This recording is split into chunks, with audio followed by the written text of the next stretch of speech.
ಆದಿ ಶಬ್ದ ಏಕವಚನ ದ್ವಿವಚನ ಬಹುವಚನಗಳಲ್ಲಿ ಪ್ರಯೋಗ ಕಾಣುವುದು ಹೇಗೆ ಅನ್ನೋದನ್ನು ಈಗ ನೋಡೋಣ. ಬ್ರಹ್ಮಾದಯ ದೇವಾಹ ಅಥವಾ ಬ್ರಹ್ಮಾದ್ಯಾಹ ದೇವಾಹ ಅಂತ ಹೇಳಿದಾಗ ಬ್ರಹ್ಮ ಯಾರಿಗೆ ಪ್ರಧಾನನೋ, ಆದಿ ಅಂದ್ರೆ ಪ್ರಧಾನ, ಆದಿ ಇಕಾರಾಂತ ಶಬ್ದ, ಆದ್ಯ ಅಂತ ಅಕಾರಾಂತ ಶಬ್ದ, ಯಾರಿಗೆ ಪ್ರಧಾನನೋ ಆ ದೇವತೆಗಳು ಬ್ರಹ್ಮಾದಿ ದೇವತೆಗಳು. ಅದು ಬಹುವಚನದಲ್ಲಿ ಆದಯ ಅಥವಾ ಆದ್ಯಾಹ ಅಂತ ಪ್ರಯೋಗ ಕಾಣುವುದು ಸರಿ. ಕೆಲವು ಕಡೆ ಅದು ದ್ವಿವಚನದಲ್ಲಿಯೂ ಮತ್ತೆ ಏಕವಚನದಲ್ಲಿಯೂ ಆದಿ ಶಬ್ದವನ್ನು ಪ್ರಯೋಗ ಮಾಡ್ತಾರೆ. ಉದಾಹರಣೆಗೆ ತರ್ಕ ಸಂಗ್ರಹದಲ್ಲಿ ಮಹಾನಸಾದೌ ಪರ್ವತಾದೌ ಮಹಾನಸಃ ಆದಿ ಯಸ್ಯ ತತ್ ಅಥವಾ ಯಸ್ಯ ಸಹ, ಪರ್ವತಃ ಆದಿ ಯಸ್ಯ ಸಹ ಅಥವಾ ಯಸ್ಯ ತತ್, ಪರ್ವತಾದಿ ಅಥವಾ ಮಹಾನಸಾದಿ ಹೀಗೆಲ್ಲ ಹೇಳ್ತೇವೆ. ಅಲ್ಲಿ ಮಹಾನಸವೇ ಆದಿಯಲ್ಲಿ ಇರುವಂಥದ್ದು, ಮೊದಲಾಗಿ ಇರುವಂಥದ್ದು ಯಾವುದದು ಅಂದ್ರೆ ಮಹಾನಸ, ಯಜ್ಞಶಾಲ, ಪಾಕಶಾಲ ಮೊದಲಾದದ್ದು. ಹೀಗೆ ಅವೆಲ್ಲ ಬಹಳ ಇವೆ. ಮಹಾನಸವೇ ಆದಿಯಾಗಿರುವಂಥದ್ದು. ನಾವು ಈಗ ನೆನಪು ಮಾಡಿಕೊಂಡದ್ದು ಮಹಾನಸ ಅಂದ್ರೆ ಪಾಕಶಾಲ. ಆ ಪಾಕಶಾಲೆಯೇ ಆದಿಯಾಗಿರುವಂಥದ್ದು ಯಜ್ಞಶಾಲ ಮತ್ತೆ ಇತರ ಸ್ಥಳಗಳು. ಅವನ್ನೆಲ್ಲ ನಾವು ತಗೊಂಡಾಗ ಅದು ಬಹುವಚನವೇ ಆಗಬೇಕಲ್ಲ, ಏಕವಚನ ಆಯ್ತು ಹೇಗೆ ಅಂತ ನಮ್ಗೆ ಜಿಜ್ಞಾಸೆ ಬರಬಹುದು.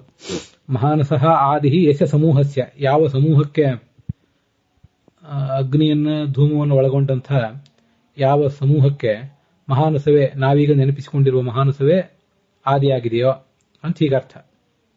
ಸಮೂಹ ಅಂತ ಒಂದರ್ಥ. ಸಮೂಹ ಅನ್ನೋದು ಏಕವಚನ ಆದ್ರಿಂದ ಮಹಾನಸಾದಿಹಿ ಅಂತ ಏಕವಚನದಲ್ಲಿ ಪ್ರಯೋಗ ಮಾಡಬಹುದು. ಅಥವಾ ಯಸ್ಯ ಪದಾರ್ಥಸ್ಯ, ಸಮೂಹ ಅನ್ನೋದು ಕೂಡ ಒಂದು ಪದಾರ್ಥವೇ. ಯಾವ ಪದಾರ್ಥಕ್ಕೆ, ಪದಾರ್ಥಗಳು ಅನೇಕ ಇವೆ. ಆ ಎಲ್ಲ ಪದಾರ್ಥಗಳ ಮೊದಲು ಮಹಾನಸವನ್ನು ನಾವೀಗ ನೆನಪು ಮಾಡ್ಕೊಂಡಿದ್ದೇವೆ. ಹಾಗಂತೇಳಿ ಮಹಾನಸ ಅದರಲ್ಲಿ ಶ್ರೇಷ್ಠ ಅಂತ ಏನಲ್ಲ. ಬ್ರಹ್ಮಾದಿ ದೇವತೆಗಳು ಅಂತ ಹೇಳಿದಾಗ ದೇವತೆಗಳಲ್ಲಿ ಬ್ರಹ್ಮ ಶ್ರೇಷ್ಠ. ಹಾಗೆ ಎಲ್ಲ ಪದಾರ್ಥಗಳಲ್ಲಿ ಮಹಾನಸ ಅಥವಾ ಪಾಕಶಾಲೆ ಶ್ರೇಷ್ಠ ಅಂತಲ್ಲ, ನಾವದನ್ನು ಆಗ ನೆನಪಿಸ್ಕೊಂಡಿದ್ದೇವೆ ಅಷ್ಟೇ. ಅದರಿಂದ ಯಶ ಸಮೂಹಸ್ಯ, ಯಾವ ಗುಂಪಿಗೆ ಅಥವಾ ಯಾವ ಪದಾರ್ಥಕ್ಕೆ, ಪದಾರ್ಥ ಅಂದ್ರೂ ಮತ್ತೆ ಗುಂಪು ಅಂತಾನೆ ಅರ್ಥ, ಅನೇಕ ಇವೆ. ಹೀಗೆ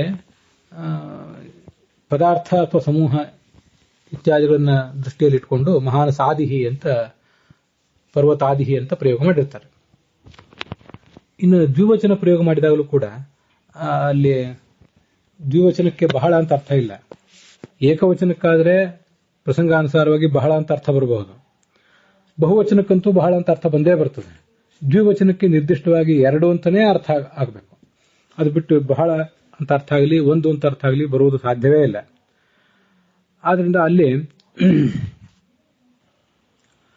ಬ್ರಹ್ಮಾದಿ ದೇವೌ ಅಂತ ಹೀಗೆ ಪ್ರಯೋಗ ಮಾಡಿದ್ರೆ, ಬ್ರಹ್ಮನೇ ಆದಿಯಾಗಿ ಉಳ್ಳಂಥ ದೇವತೆಗಳು ಇಬ್ಬರು, ಬ್ರಹ್ಮ ಮತ್ತು ರುದ್ರ ಅಂತ. ಹೀಗೆ ಬ್ರಹ್ಮಾದಿ ದೀರ್ಘ ಅಥವಾ ಬ್ರಹ್ಮಾದ್ಯೌ, ಬ್ರಹ್ಮ ಆದ್ಯ ಯಯೋಹ ತೌ, ಬ್ರಹ್ಮ ಆದಿ ಯಯೋಹ ತೌ. ಹಾಗಾಗಿ ಬ್ರಹ್ಮಾದ್ಯೌ ಅಂತಲ್ಲಿ ಪ್ರಯೋಗ ಮಾಡಬೇಕಾಗ್ತದೆ. ಇಬ್ಬರಿದ್ದಾರೆ, ಆ ಇಬ್ಬರಲ್ಲಿ ಬ್ರಹ್ಮರುದ್ರವು ಅಂತನೂ ಹೇಳಬಹುದು, ಅಥವಾ ಬ್ರಹ್ಮಾದ್ಯೌ ಅಂತನೂ ದ್ವಿವಚನದಲ್ಲಿ ಪ್ರಯೋಗ ಮಾಡುವುದು ಕಂಡಿದೆ. ಹೀಗೆ ಆದಿ ಶಬ್ದಕ್ಕೆ ಏಕವಚನ, ದ್ವಿವಚನ, ಬಹುವಚನ ಇವೆಲ್ಲವೂ ಪ್ರಸಂಗಾನುಸಾರವಾಗಿ ಬರಬಹುದು ಅಂತ ತಿಳ್ಕೋಬೇಕು.